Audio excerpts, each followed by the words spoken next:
in nursing school or getting ready to start nursing school and you want to know what are the best jobs that I can do during that time to set me up for success as a registered nurse afterwards?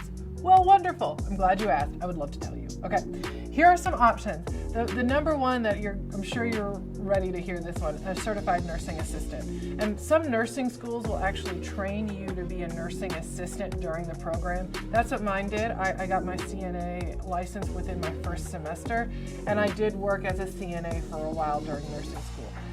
This is especially helpful if you're someone who knows where you want to work. So let's say you're like, I'm meant to be a labor and delivery nurse, and I know that's why I'm going to nursing school.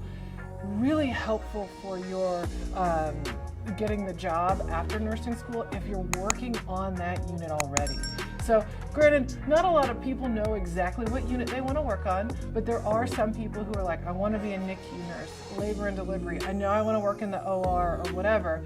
If you can work as an assistant in that unit during your school, that's gonna set you up for success for sure. So that is a great one to do. Next, phlebotomist. So a phlebotomist is someone who goes around the hospital and draws labs for patients, or they can also work in the outpatient environment. This looks amazing on a resume.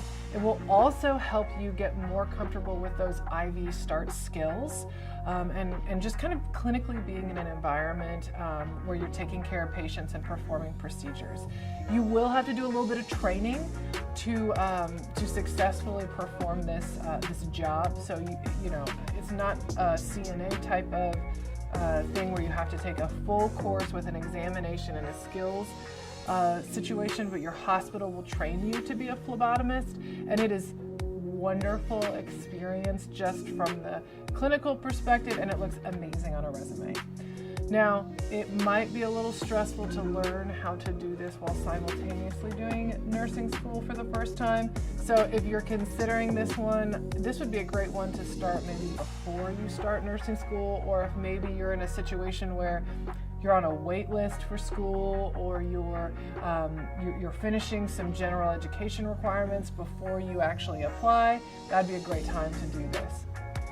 Next, you could also be a tutor at your school, and I actually did this when I was in college. So when I was a junior and going into, and actually also during my senior year, I worked hourly for the school as a tutor in some courses. So in some earlier nursing school courses, like the anatomy, the physiology, I did like English and the religion courses, I was a tutor. So I got paid hourly to do that. I went to the library and worked with some fellow students on helping them get better with some certain things. And that also looks great on a resume. And if you're also like living on campus, and the library is pretty close to you, it's a pretty easy job to get some hours with, where you're not really stretching yourself thin with a really like 12-hour shift work schedule on the weekend kind of thing. Next, you could also be a transporter in a hospital. So this is where you go to a hospital room, you take a patient from their hospital room to CT scan or to radiology or to a procedure. This is, you're not going to make a lot of money, but it's going to look great on a resume. You also will probably get some good references as well, and get familiar with pushing the beds and going around the hospital. So if you know there's a hospital you really want to work at, you could always be a transporter during school. Or you could be a medical unit secretary or receptionist. So basically what that is on nursing units, things get really busy during the day. The phone's ringing off the hook. People always need something. So they usually during day shift, it's often like from 7 to 3, the really busy hours.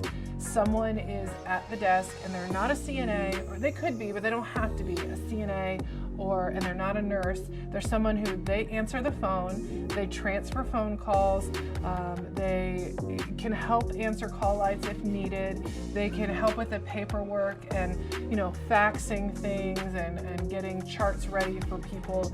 They do a lot of the kind of paperwork aspect of things. So that's a great job to have during school, because you really learn how the unit functions. You also can get some great references as well. So medical unit secretary. Now those jobs are not quite as easy to find, because usually units only have 1 or 2 instead of a unit having 10 or 12 CNAs. So those might be a little bit harder to find. Another job is a monitor technician.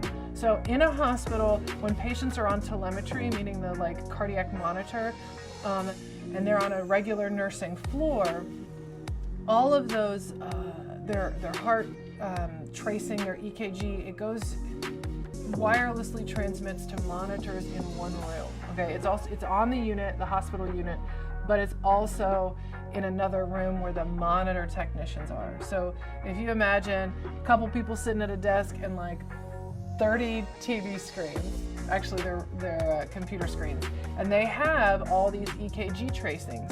And what these monitor technicians do is they monitor for major changes, but they routinely go through each rhythm and see if it has changed, okay? And if it's changed, if there's an issue, they call the nurse directly. Or if the patient has come off of telemetry, they notify the nurse. Because those of you who work on the floor, you're not constantly staring at the monitor. You don't know if you're in with patient number 1, you don't know that patient number 4 has been off their monitor for half an hour because you've been with your other patients.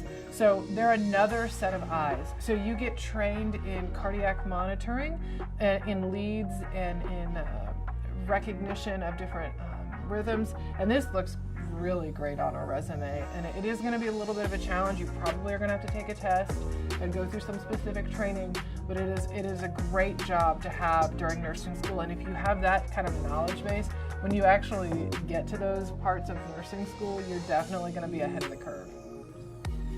My last one is you can be an in-home caregiver. So, depending upon where you're working, you don't necessarily have to be a certified nursing assistant, but you can be a caregiver who helps people in their home with some basic tasks, things like dishes and walking with them, setting out their meds for them, those kinds of things.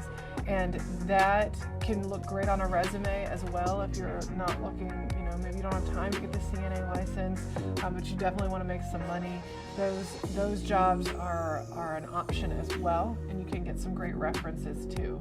So those are some options for those of you looking for jobs to do in nursing school. To review, we've got a certified nursing assistant or a CNA, a phlebotomist, a tutor at school, a medical unit receptionist, a monitor technician, or an in-home caregiver. All right, if you have any other ideas, I would love to hear it in the comments. If you did something else during nursing school that worked out really well, would love to hear that. And if you'd like to get on my email list, don't forget to subscribe to that. It is a link to that is in the description of this video. Thanks, nurses.